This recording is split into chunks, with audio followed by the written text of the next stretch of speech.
So for 7th grade advanced math, the first unit here covers real numbers, exponents, scientific notation. It's coming from course 3, volume 1. So this is the 8th grade course.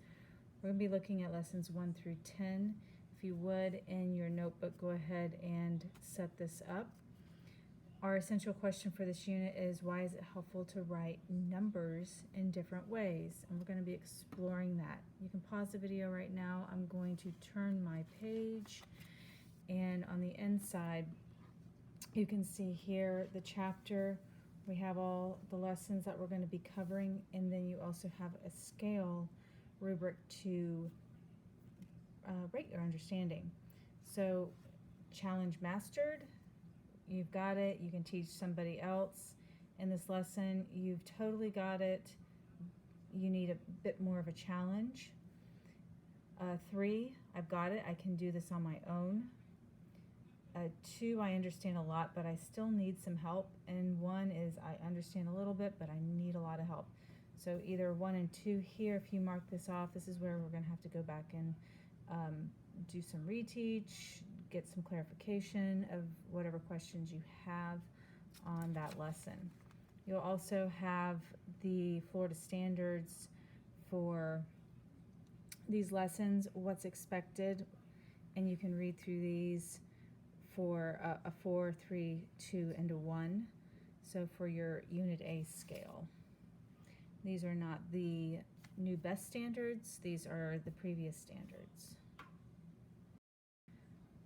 So for our first chapter in advanced 7th grade math, you can see your essential question here is, why is it helpful to write numbers in different ways?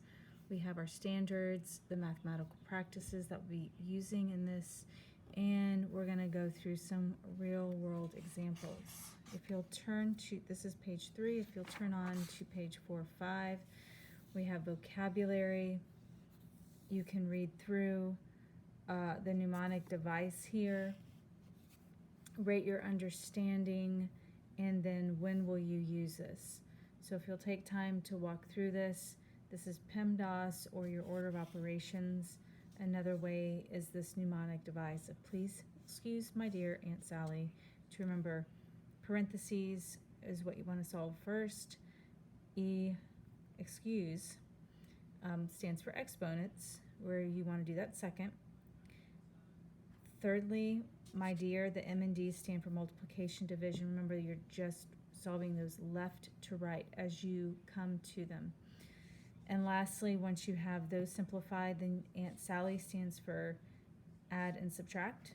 And again, you just want to work through the problem left to right. Go ahead and try that one out.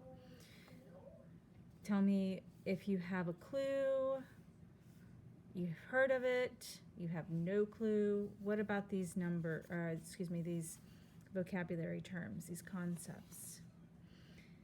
Okay. On the next page, just a quick little refresher. It's been a while.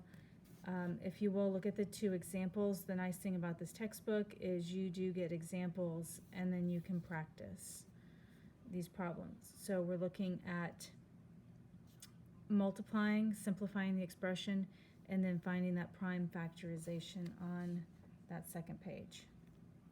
Remember your integer rules. When you multiply, 2 negatives make a positive.